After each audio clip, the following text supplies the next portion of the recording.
आगे चलते हैं सवाल number next. An inductor coil stores 64 joule of magnetic field energy and dissipates energy at a rate of 640 watt when a current of 8 ampere is passed through it। तो inductor coil है, inductor coil हमारे पास inductor coil है और इसमें half L I square की जो value दी हुई है वो दे रखी है आपको 64 जूल के बराबर, और जो पावर है इसका, पावर का मतलब current into voltage, V into I की जो वैल्यू है आपको दी हुई है 640 वॉट। यदि 8 एम्पियर करंट पास करवाया जाता है तो ये भी 8 एम्पियर करंट पास करवाने पर एनर्जी स्टोर्ड है और ये भी 8 एम्पियर करंट पास कराने पर इसमें जो पावर डिसिपेटेड है, पावर है डिसिपेट्स एनर्जी, इसका मतलब यहाँ पे रेजिस्टेंस भी इन्वॉल्व है। तो भाई यहाँ पे मैं 8 की रखूंगा तो यहाँ पे वोल्टेज मुझे मिल जाएगा 80 वोल्ट के बराबर। वोल्टेज मुझे मिल चुका है 80 वोल्ट। यहाँ पे 8 रखेंगे तो ये 8 से गया 80 बार, और मैं करंट की वैल्यू 8 यहां पे रखता हूं तो मुझे L की वैल्यू मिल जाती है 2 के बराबर। L की वैल्यू 2 के बराबर मिल जाती है। तो कहा गया है कि if this coil is joined across an ideal battery, यदि आइडियल बैटरी के साथ इसे जोड़ दिया जाए तो टाइम कांस्टेंट बताइए कितना होगा। आइडियल बैटरी के साथ जोड़ दिया जाए तो टाइम कांस्टेंट बताइए कितना होगा। तो ये बेटा मुझे वोल्टेज मिल चुका है तो मैं यहाँ पे रेजिस्टेंस भी निकाल सकता हूं। रेजिस्टेंस कैसे निकालेंगे? सो मैं यहाँ पे V by I is equals to R लिख सकता हूं। तो वोल्टेज जो है हमारे पास 80 है, करंट जो है हमारे पास 8 है, तो रेजिस्टेंस आपको मिल जाता है 10 ओम के बराबर। तो मुझे टाइम कांस्टेंट निकालना है। टाइम कांस्टेंट कितना होता है? हम जानते हैं कि जब हम एक LR सर्किट में करंट की बात करते हैं तो e raised to the power minus RT by L लिखते हैं। तो ये हमारे पास जो L by R होता है e raised to the power minus T by tau, तो टाउ हमारे पास मिल जाता है L by R के बराबर। L by R, तो यहाँ से L की जो वैल्यू है हम मिल चुकी है 2 के बराबर, R की जो वैल्यू है 10 के बराबर है, तो ये 0.2 के बराबर आपको मिल जाएगा time constant. 0.2 is time constant. D option आप यहाँ पे टिक कर सकते हैं। Hello my dear students, I am Neeraj Kumar Chaudhary और फिजिक्स टीचर। बच्चों एक बहुत इंपॉर्टेंट इंफॉर्मेशन देनी है। अनअकैडमी पे T20 टेस्ट सीरीज स्टार्ट हो रही है 7th ऑफ अक्टूबर से, जो कि 7th ऑफ अक्टूबर से लेके 29th ऑफ अक्टूबर तक चलेगी। डेली टेस्ट होगा 6:30 से लेके 7 PM तक, ठीक है ना। और ये टेस्ट जो लोग अपना IIT JEE का एग्जाम 2022 में देना चाहते हैं, यानी कि ड्रॉपर्स और 12th के बच्चे 2023 में देंगे, 11th के बच्चे, और जो 2024 में देंगे यानी कि 10th के स्टूडेंट, उनके लिए प्लान की गई है, ठीक है बच्चों। डेली टेस्ट होगा, डेली रिजल्ट आएगा उसी टाइम, और डेली अवार्ड्स हैं इसमें। अगर रैंक 1 आती है आपकी तो आपको 5,000 रुपए का अमेजॉन का वाउचर, 2 to 6 को 3,000, 7 to 20 को 2,000, ठीक है ना। और बच्चों आप अगर विनर हो तो आपको 20% का स्कॉलरशिप भी मिलेगा अगर आपकी रैंक 1 से लेके 50 तक आती है, अगर आप कोई भी सब्सक्रिप्शन लेते हो तो, ठीक है ना। तो बच्चों बहुत ही अच्छा मौका है, जल्दी से जल्दी इसमें एनरोल कर लीजिए। और एनकेसी सर लाइव कोड डालना ना भूले, ठीक है बच्चों। चलिए, बेस्ट ऑफ लक। अगले सवाल की तरफ बढ़ते हैं। सवाल आपसे कहता है कि सीरीज LCR सर्किट है driven by 300 volt at a frequency of 50 hertz. तो यहाँ पे RMS वोल्टेज दिया हुआ है, सप्लाई जो वोल्टेज है विच इज 300 वोल्ट, और फ्रीक्वेंसी जो है वो 50 हर्ट्ज के बराबर दी हुई है, यानी कि 100 पाई रेडियन पर सेकंड में से लिख सकता है। An inductor of inductive reactance XL जो है हमें दिया है 250 पाई ओम के बराबर। एन अननोन कैपेसिटर, कैपेसिटेंस पता नहीं है कितना है, तो वैल्यू ऑफ कैपेसिटेंस हमें बतानी है, जिससे एवरेज पावर जो है should be maximize. Average power maximum हो जानी चाहिए सीरीज LCR सर्किट में। तो ये कुछ जाना पहचाना सा लग रहा है। Power maximum, current maximum, impedance minimum, ये सब रेजोनेंस की कंडीशन है। तो यहाँ पे रेजोनेंस की कंडीशन आप लगा दीजिए that XL should be equal to XC। तो यहाँ से XL दिया हुआ है 250 pi is equal to XC को लिख सकता हूँ 1/ωc 100 पाई इंटू C। तो यहाँ से आपको C की वैल्यू मिल जाती है 1/100 इंटू 250 पाई स्क्वायर को 10 मान लेता हूं। अब ये आपको सॉल्व करना है, तो यहाँ पे 100 से मल्टीप्लाई कर दिए, 10 टू द पावर -2 लिख दीजिए। 25 से गया आपके पास 100 बार, 25 से गया 4 बार, सो 4 इंटू 10 टू द पावर -6, यानी कि 4 माइक्रोफेरेड आपको यहाँ पे आंसर मिल जाता है। So 4 microfarad will be equal to the capacitance 4 microfarad. ठीक, समझ गए। आगे बढ़ते हैं अगले सवाल की तरफ। सवाल 26 अगस्त मॉर्निंग शिफ्ट में पूछा गया था। Two short magnetic dipoles M1 and M2 each having magnetic moment of 1 ampere meter square, यानी कि जो मैग्नेटिक मोमेंट है इनका वो 1 है, दोनों का, are placed at point O and P respectively. The distance between OP is 1 meter. The torque experienced by the magnetic dipole M2 due to the presence of M1. तो M1 की वजह से M2 पर लगने वाला टॉर्क आपको calculate करना है। अब ऐसे सवाल जब भी आपके पास आए तो आप सहायता लीजिए इलेक्ट्रिक डायपोल की। जो इलेक्ट्रिक डायपोल में जो फॉर्मूले होते थे बिल्कुल वैसे ही स्टाइल के फॉर्मूले मैग्नेटिक डायपोल के लिए लिखे जाते हैं। तो मैं मान रहा हूं पहले कि ये इलेक्ट्रिक डायपोल्स हैं। इलेक्ट्रिक डायपोल यदि ये होता, ये आपके पास P1 होता, ये आपके पास P2 होता, तो बेटा ये जो पॉइंट है इस डायपोल के लिए एक इक्वेटोरियल पोजीशन है, तो इसकी वजह से जो इलेक्ट्रिक फील्ड होता है वो नीचे की तरफ होता है इलेक्ट्रिक फील्ड, और P क्रॉस E उसके ऊपर टॉर्क लग रहा होता है इस तरह से।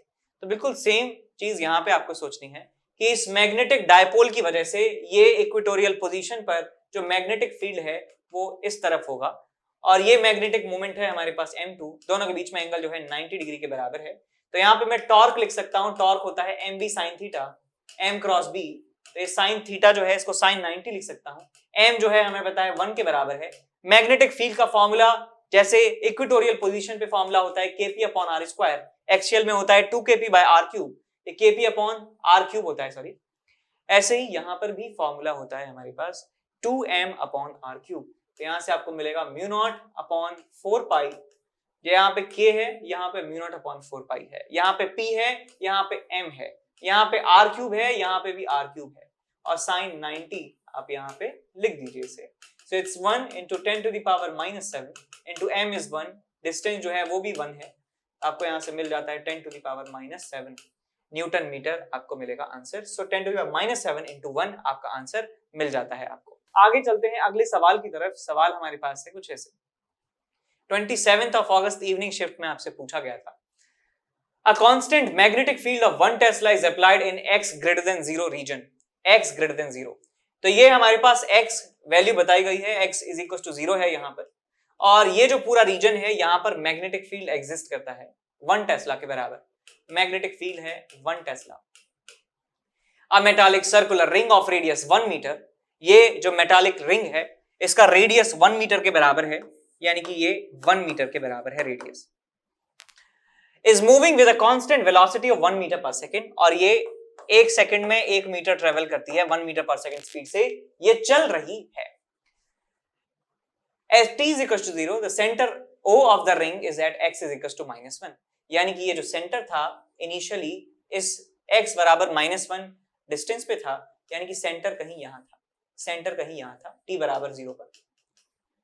ये यहां से यहां तक की जो डिस्टेंस है इस समय 1 के बराबर है, ठीक है। What will be the value of induced EMF in the ring at t is equal to 1 second? तो 1 सेकेंड यानी कि जब ये सेंटर यहां पर आ जाएगा, पहले यहां पे था अब यहां पे आ जाएगा 1 सेकेंड में 1 मीटर चल जाएगा। सो इंड्यूस्ड ईएमएफ आपको बताना है कितना होगा, इंड्यूस्ड ईएमएफ बताना है आपको कितना होगा। तो मैं यहां पे कह सकता हूं कि जिस समय t बराबर 1 की जब हम बात कर रहे हैं तो सिचुएशन कुछ ऐसी होने वाली है, ये हमारे पास मैग्नेटिक फील्ड रीजन है और हमारी जो रिंग है वो आधी रिंग इसके अंदर आ जाने वाली है, ये आधी रिंग इसके अंदर होगी, आधी जो है वो बाहर होने वाली है मैग्नेटिक फील्ड रीजन के। तो हम जानते हैं कि जब एक इरेगुलर शेप का वायर मैग्नेटिक फील्ड में रखा होता है, मान लीजिए चल रहा है वो ऐसे v वेलोसिटी से, मैग्नेटिक फील्ड अंदर है, तो इसमें L effective v cross b हम फॉर्मूला इस्तेमाल करते हैं, L effective v cross b, ये इंड्यूस्ड ईएमएफ उसमें होता है। तो यहाँ पे भी हम सेम फॉर्मूले का इस्तेमाल करने वाले हैं। तो ये एक इरेगुलर शेप का वायर है, ये वाला जो वायर मैग्नेटिक फील्ड रीजन में है सिर्फ उसी की बात करेंगे, तो बाहर है इसका कोई काम नहीं है। तो इस वायर के लिए मैं कह सकता हूं ये वाला पॉइंट और ये वाला पॉइंट है, तो मैं A और B को ज्वाइन करने वाला जो L इफेक्टिव है मैं बता सकता हूं 2R के बराबर होगा। L effective is equal to 2R, magnetic field जो है अंदर या बाहर की तरफ होगा और वेलोसिटी इसका जो है v के बराबर है। तो यहाँ पे मैं 2R VB इंड्यूस्ड ईएमएफ की वैल्यू लिख सकता हूँ। इंड्यूस्ड ईएमएफ की वैल्यू होने वाली है 2R VB के बराबर। तो यहाँ से 2, रेडियस जो है इसका कितना है, radius is 1 metre, so 1, velocity is 1, magnetic field is 1, so 2 volt के बराबर यहाँ पे आपको इंड्यूस्ड ईएमएफ मिल जाता है। तो आंसर हमारा कितना आ जाएगा, 2 वोल्ट के बराबर, which is C option. C option आपको मिल जाता है। आगे चलते हैं सवाल नंबर नेक्स्ट।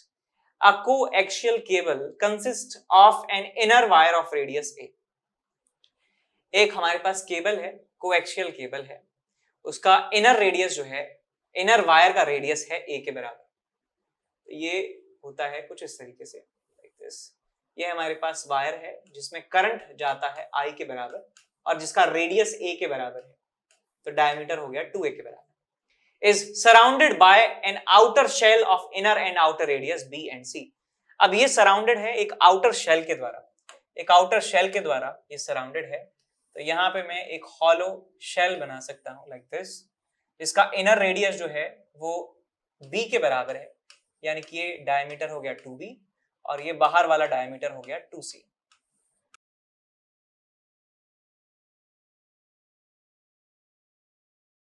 ऐसे हमारे पास वायर है। The inner wire carries an electric current I naught, ये आई नॉट करंट है which is distributed uniformly across cross sectional area. पूरे क्रॉस सेक्शनल एरिया में डिस्ट्रीब्यूटेड है current. Okay, the outer shell carries an equal current in opposite direction. ये जो shell है बाहर वाला, ये बाहर वाला जो शेल है ये भी करंट आई कैरी करता है बट इन ऑपोजिट डायरेक्शन। यहाँ जो करंट है वो आई नॉट ऑपोजिट डायरेक्शन में है। That distributed uniformly. What will be the ratio of magnetic field at the distance x from the axis when x is less than a? And second part में है x is less than b greater than a. तो यहाँ पे magnetic field let's say b1 के बराबर है, यहाँ पे magnetic field let's say b2 के बराबर है। So we have to calculate the ratio between b1 and b2. So b1 by b2 की जो वैल्यू है हमें कैलकुलेट यहाँ पर करनी है। तो चलिए शुरुआत करते हैं। सबसे पहले मैं x less than a इस रीजन में मैग्नेटिक फील्ड निकालने की कोशिश करता हूं। x लेस देन a, ये हमारे पास x इज इक्वल टू 0 है, तो हमें कहीं यहां पर मैग्नेटिक फील्ड निकालना है। तो मैं एक गॉसियन सरफेस लेने वाला हूं, एक गॉसियन सरफेस लेने वाला हूं कुछ इस तरीके से। ये गॉसियन सरफेस हुआ, तो ये गॉसियन सरफेस मैंने ले लिया और इसका जो रेडियस है x के बराबर है। मैं सिमेट्री से कह सकता हूं, बिकॉज सिमेट्री से कह सकता हूं कि जो मैग्नेटिक फील्ड है वो टेंजेंशियल ही होने वाला है इस तरीके से, बिकॉज वायर में जो करंट है वो लेंथ के अलोंग है। सो मैग्नेटिक फील्ड जब भी होगा तो वो टेंजेंशियल डायरेक्शन में इस लूप के अलोंग होने वाला है। तो मैं इसके लिए लिखूंगा b into 2πx, b into 2πx, ये हो गया आपके पास integral b dot dl is equal to mu naught into I, mu naught into I. इस रीजन के अंदर से कितना करंट पास हो रहा है ये मुझे पता लगाना है। तो मैं कह सकता हूं कि आई नॉट करंट इस पूरे एरिया से जा रहा था, सो मैं यहाँ पे लिखूंगा पाई ए स्क्वायर, एरिया से करंट जाता है आई नॉट, तो यूनिट एरिया से कितना करंट जाएगा I naught by pi a square. तो पाई एक्स स्क्वायर एरिया से कितना करंट पास होगा I naught by pi a square into pi x square. Pi से पाई गया, आपको मिलेगा I naught x square divided by a square. तो यहाँ से x कैंसिल आउट हो जाता है और आपको मिलता है b is equal to mu naught I naught x upon 2 pi a square. तो ये मैग्नेटिक फील्ड की जो वैल्यू है आपको मिल जाती है अंदर वाले रीजन में। बाहर वाले करंट का कोई भी कंट्रीब्यूशन यहां पर नहीं होगा, राइट हैंड साइड में कोई कंट्रीब्यूशन नहीं होगा बिकॉज वो अंदर है ही नहीं, ठीक है। लेकिन ये जो B है ये नेट मैग्नेटिक फील्ड है, टोटल मैग्नेटिक फील्ड है, बाहर वाले की वजह से भी और अंदर वाले वजह से भी। अब हमें बताना है कि ax greater than a less than b, यानी कि ग्रेटर देन a से ज्यादा लेकिन b से कम। यहाँ किसी पॉइंट पर, यहाँ किसी पॉइंट पर आपको मैग्नेटिक फील्ड बताना है। तो मैं एक और गॉसियन सरफेस यहाँ पे बनाने वाला हूँ लाइक दिस, और इस गॉसियन सरफेस के लिए भी मैं कह सकता हूँ सिमेट्री से कि टेंजेंशियल मैग्नेटिक फील्ड होने वाला है।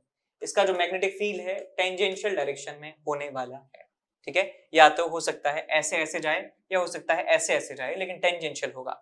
तो मैं यहाँ पे इस लूप के लिए, इस एम्पीरियंस लूप के लिए मैं गॉस लॉ इस्तेमाल करता हूँ, एम्पियर्स लॉ इस्तेमाल करता हूँ। तो आपको मिलेगा b into 2 pi x is equal to mu naught into current इस लूप के अंदर से कितना पास हो रहा है, I के बराबर करंट पास हो रहा है, I नॉट के बराबर, तो ये मिल जाएगा I। तो b की वैल्यू आपको मिल जाती है mu naught I upon 2 pi x। तो इसका रेशियो इसके साथ आपसे पूछा गया है। So mu naught I naught x upon 2 pi a square और यह है mu naught I naught 2 pi x, I naught I कुछ भी लिख दीजिए। तो भाई यहाँ पे म्यू नॉट आई नॉट से म्यू नॉट आई नॉट चला गया, 2 पाई से 2 पाई चला गया, आपको मिल जाता है एक्स स्क्वायर अपॉन ए स्क्वायर। तो ये रेशियो होने वाला है x square by a square का। तो x square by a square, A option आपका सही यहाँ पे हो जाता है। अगला सवाल 27 अगस्त को पूछा गया था इवनिंग शिफ्ट में। An AC circuit has an inductor and a resistor of resistance R in series such that XL is equal to 3R. AC circuit में हमारे पास इंडक्टर है और रेजिस्टर है। ये XL की जो वैल्यू है 3R के बराबर है और इस रेजिस्टेंस की जो वैल्यू है वो R के बराबर है। Now a capacitor is added in series such that XC is equal to 2R. अब इस सर्किट में क्या करते हैं, 3R का एक हमारे पास ये इंडक्टिव रिएक्टेंस था, एक रेजिस्टर था R और एक कैपेसिटर जोड़ दिया जाता है 2R जिसका रिएक्टेंस है। The ratio of new power factor with the old power factor of the circuit is √5:x. तो भाई हमें पावर फैक्टर नया वाला, पावर फैक्टर पुराना वाला, इनका रेशियो निकालना है। तो cos phi डैश नया पावर फैक्टर और पुराना पावर फैक्टर, इनका रेशियो निकालना है। ये होता है R upon Z dash, R dash upon Z dash और ये R अपॉन Z। तो रेजिस्टेंस में तो कोई चेंज किया ही नहीं गया है, तो मैं लिख सकता हूं इसे R के बराबर ही। Z डैश नया जो आपके पास इंपीडेंस है वो मैं लिख सकता हूं XL माइनस XC का स्क्वायर प्लस R स्क्वायर का होल अंडर रूट। तो ये XL माइनस XC कितना हो गया R का स्क्वायर प्लस R का स्क्वायर 2R का square √2R divided by resistance R ही है। पहले इंपीडेंस कितना था, XL square plus R square का under root which is 9R square plus R square 10R square which is under root of 10R। तो यहाँ जी R से R चला गया, R से R चला गया, सो इट्स 1/√2 इंटू √10/1, तो आपको मिल जाएगा ये under root of 5/1। So under root of 5 is to x, तो x की वैल्यू आ जाती है आपके पास 1 के बराबर। तो आप देख सकते हैं जितने भी सवाल आपके सामने यहाँ पे आए हैं सारे के सारे सवाल बहुत ज्यादा आसान हैं। कोई भी बहुत ज्यादा ट्रिकी सवाल यहाँ जेईई मेन में नहीं पूछा गया है मैग्नेटिज्म में। तो इस शिफ्ट के आधार पे हम कह सकते हैं कि मैग्नेटिज्म काफी ज्यादा आसान आई थी। ठीक है, अब आगे भी देखते हैं कि हमारा ये प्रेडिक्शन होल्ड करता है या नहीं। ये सवाल पूछा गया था आपसे 27 अगस्त मॉर्निंग शिफ्ट में। What which of the following is not a dimensionless quantity. Dimensionless quantity कौन कौन सी नहीं है, तो एक तो है हमारे पास relative magnetic permeability mu R. देखिए हम जानते हैं ये बात कि mu R into mu naught जो है वो किसी भी मीडियम का मैग्नेटिक परमिएबिलिटी होता है। ये एक डायमेंशन वाला क्वांटिटी है, ये एक डायमेंशन वाला क्वांटिटी है, इसका मतलब ये डायमेंशनलेस होता ही है। होता भी यार, ये म्यू आर को डिफाइन ही ऐसे करते हैं म्यू अपॉन म्यू नॉट, यानी ये magnetic permeability of medium divided by magnetic permeability of vacuum का रेशियो होता है। तो ये रेशियो है सेम तरह की क्वांटिटीज का, तो डायमेंशनलेस ही होना है। तो मैं कह सकता हूं म्यू डायमेंशन वाला है, म्यू नॉट डायमेंशन वाला है, लेकिन ये डायमेंशनलेस है। सो हमारा सी ऑप्शन साफ साफ आपको चमक रहा है कि परमिएबिलिटी ऑफ फ्री स्पेस के पास डायमेंशन होता है, तो हमें बताना है कि ये डायमेंशनलेस नहीं है, तो हमारा आंसर भी आ जाएगा सी। ठीक बात। तो इसलिए आप ये जो क्वांटिटीज हैं इनका डायमेंशनल फॉर्मूला जो है याद रखें, है ना।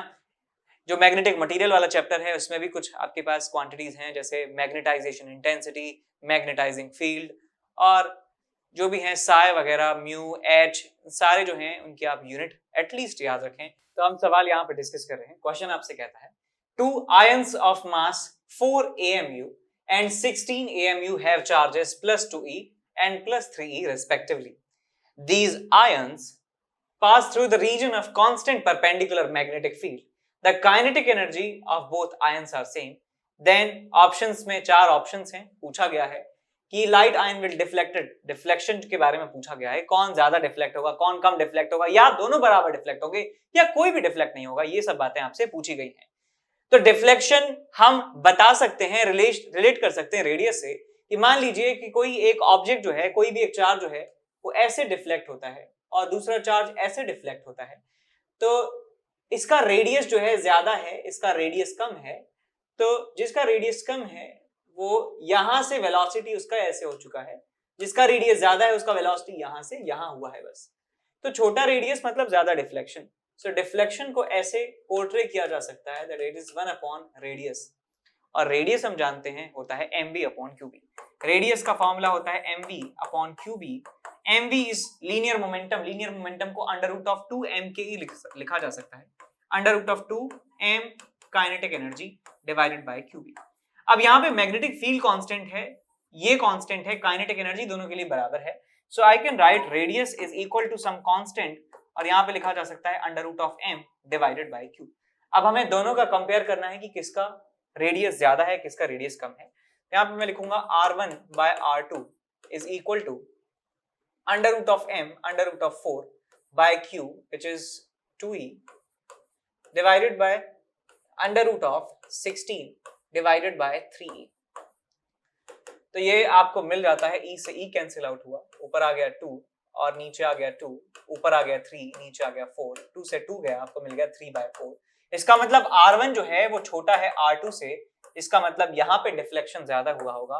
सो deflection of first particle is greater than deflection of second particle. तो पहला पार्टिकल ज्यादा डिफ्लेक्ट होगा, दूसरा पार्टिकल कम डिफ्लेक्ट होगा। तो यहाँ से बी ऑप्शन जो है इसे आप टिक कर सकते हैं बड़ी आसानी से। आगे चलते हैं, बढ़ते हैं इस अगले सवाल की तरफ। The alternating current is given by I is equal to under root 42 sine 2 pi by capital T which is omega into T plus 10 ampere. The RMS value of this current is equal to, तो RMS value हमें निकालना है। RMS का formula आपको पता होना चाहिए, formula मतलब इसका जो शॉर्ट फॉर्म है root mean square, root mean square, इसको आप पीछे से आगे पढ़िए, स्क्वायर करके मीन लेके अंडर रूट ले लेते हैं, तो इस वैल्यू को कहा जाता है रूट मीन स्क्वायर। और इसका रिलेशन होता है पावर से, बेसिकली कि एक समान पावर जो है डिसिपेट करवाने के लिए हमें कितना एक कांस्टेंट करंट की वैल्यू लेना होगा एसी के लिए, तो वो रूट मीन स्क्वायर करंट होता है। तो सबसे पहले मैं इसका स्क्वायर करूंगा इस एक्सप्रेशन का, तो इसका स्क्वायर आएगा 42 साइन स्क्वायर ओमेगा टी। देखिए बहुत छोटा तरीका है इसको करने का, plus B square which is 100 plus 20 under root of 42 sine of omega T. ये मैंने स्क्वायर कर दिया है, अब इसका एवरेज लेना है, मीन लेना है। So this whole relation into dt divided by integral dt, ये हमारा एवरेज हो गया, इस पूरे एक्सप्रेशन का एवरेज ले लिया। जीरो से लेके कैपिटल टी, जब भी दिया नहीं हो तो हम आरएमएस वैल्यू एक टाइम पीरियड के लिए निकालते हैं, तो जीरो से लेके कैपिटल टी एक साइकिल के लिए, और इस पूरे एक्सप्रेशन का आपको लेना है अंडर रूट। अब देखिए बेटा मैं क्या करने वाला हूं, मैं इसको डिवाइड करूंगा हर एक तीनों में, तो आपको ये रिलेशन जो है कुछ ऐसा दिखेगा, ये आपको कुछ ऐसा दिखने वाला है, dt और डिवाइडेड बाय इंटीग्रल dt 0 से t, ये बन जाएगा आपके पास dt integral divided by integral dt, और ये बन जाएगा आपके पास dt और ये बन जाएगा डिवाइडेड बाय इंटीग्रल dt, 0 से लेके t, 0 से लेके कैपिटल T, 0 से लेके कैपिटल T, कैपिटल T। तो ये देखिए बेटा यहाँ पे ये कांस्टेंट वैल्यू है 42, साइन स्क्वायर ओमेगा टी का जो एवरेज होता है एक साइकिल में वो होता है हाफ, तो यहाँ पे आप लिखेंगे under root of 42 into half, 42 into half, इसका एवरेज होता है हाफ, प्लस 100 का एवरेज निकालेंगे 100 ही आएगा आपको, और यहाँ पे साइन है, साइन का एवरेज जो है 0 होता है, तो ये वाला पूरा टर्म जो है 0 बन जाएगा आपको। तो ये बन जाएगा आपके पास 21 plus 100 is 121, so under root of 121 is equal to 11, आपको आंसर मिल जाता है। तो यहाँ पे ट्रेडिशनल फॉर्मूला इस्तेमाल करके मुझे ये वैल्यूज मालूम है कि साइन स्क्वायर का एवरेज या कॉस स्क्वायर का एवरेज वन साइकिल के लिए 0 से 2 पाई के लिए या 0 से कैपिटल टी के लिए होता है half, sine theta cos theta का एवरेज एक साइकिल के लिए होता है 0 के बराबर। तो उन सारे वैल्यूज का इस्तेमाल करके, सारी नॉलेज का इस्तेमाल करके हम 2 स्टेप में इसे सॉल्व कर सकते हैं। आंसर आ जाएगा हमारे पास 11, ठीक है, आंसर विल बी 11। नेक्स्ट इसके बाद सवाल डिस्कस करने जा रहे हैं। सवाल आपसे कहता है, for the given circuit the current I through the battery when the key is enclosed and steady state has been reached। तो steady state आ चुकी है और हमारे पास DC सप्लाई है, स्विच जो है क्लोज कर दिया गया है। तो ये जो इंडक्टर है ये t बराबर 0 पे इन्होंने रेजिस्ट किया होगा जब की को जस्ट क्लोज किया गया होगा, लेकिन स्टेडी स्टेट आने पर ये बेचारे कोई भी रोक नहीं लगाते हैं करंट पर। ये प्लेन वायर जो है इसे आप रिप्लेस कर सकते हैं, तो इसको प्लेन वायर से रिप्लेस कर दीजिए, इसको प्लेन वायर से रिप्लेस कर दीजिए। 3 ओम का रेजिस्टर इस ब्रांच में, 3 ओम का रेजिस्टर इस ब्रांच में, 3 ओम का रेजिस्टर इस ब्रांच में, 2 ओम यहाँ पे है और कोई रेजिस्टेंस है नहीं, तो मैं कह सकता हूँ इसका और इसका इक्विवेलेंट जो है मैं कह सकता हूँ हो जाएगा 1/3 प्लस 1/3 प्लस 1/3 1 ओम। तो 1 ओम है ये रेजिस्टेंस, 2 ओम इसके साथ सीरीज में है, तो 1 प्लस 2 3 ओम के बराबर इक्विवेलेंट रेजिस्टेंस आ गया है। बैटरी का ईएमएफ जो है 30 के बराबर है, तो आपको 10 एम्पियर के बराबर करंट मिल जाता है। आंसर आपका कितना आ जाएगा 10 एम्पियर के बराबर, सी ऑप्शन। ठीक, आसान था।